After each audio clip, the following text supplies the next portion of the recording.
Hey guys, Model Man Frank here. Got a little history lesson here for you. This aircraft here is a Grumman Albatross. Preferably this one actually is in the designation of the G111. The tail code on this aircraft is, you can barely see it, it's November 117 Foxtrot Bravo. I actually met a gentleman that actually flew this aircraft for Chalks Airlines. So the history behind this plane, the reason it's here is because a group bought it and they were supposed to take it overseas, but it's been sitting here since the hurricane season. And now it's just waiting to head off to its final destination, which is somewhere on the other side of the globe. But at this point in time, it's just gonna stay here until such a time is deserved. This particular airframe came from the Japanese Maritime Self-Defense Force. That's why it's got the blister on the side. It never flew in the United States. A lot of these actually flew around Japan, defending its coastline from, Chinese aggression and North Korean aggression. So it actually was used to rescue downed pilots. It was also used for maritime patrol duties, basically just like the Coast Guard. So this particular frame is in pretty good condition. After it flew for the Japanese Air Force and Japanese Maritime Self-Defense Force, it came back to the United States, and Chalks Ocean Airways took possession of it, and it flew out of the Miami-Watson Island area. This aircraft could carry up to 20 passengers at one point.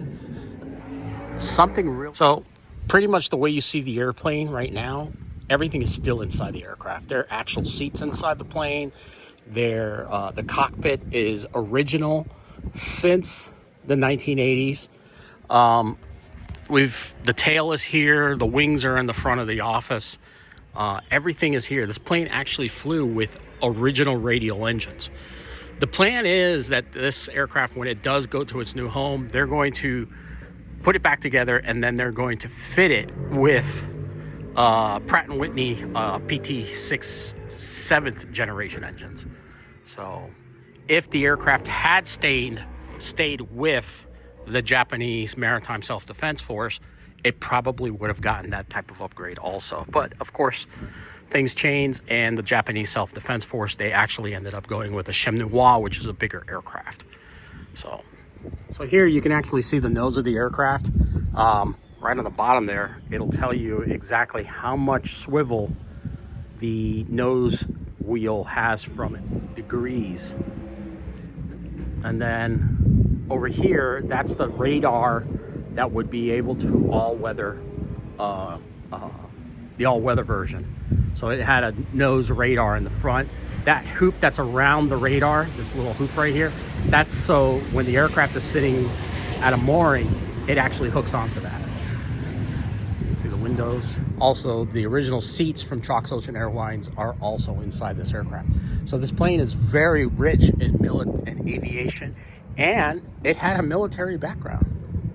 I don't know what missions it served on.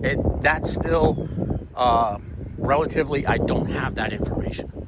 If you do, you can look it all up. I'll put some information down in the description box below, and you can give me some more information on this plane. But listen, if you're not a subscriber, do me a favor, smash the thumbs up button, and if you have any comments, please leave them in the section down below. Walk around this beautiful bird so you can see some of the things. You can see the port side window. There's not one of these on the opposite side. Yes, that is a bullet hole. Probably from when it was sitting over in Stewart, when it was just sitting still. The up top, that piece right there, yes, that actually opens, and you can actually come up to the top side.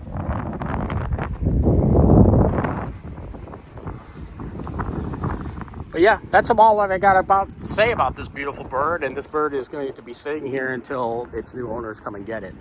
If not, probably end up somewhere in a scrapyard, which is sad. There's not many of these left. There's probably only about 3 or 4 of them flying in existence. This is the last of the real flying boats. Big flying boats, at least. All right, guys. We'll catch you on the next one. Model Man Frank out.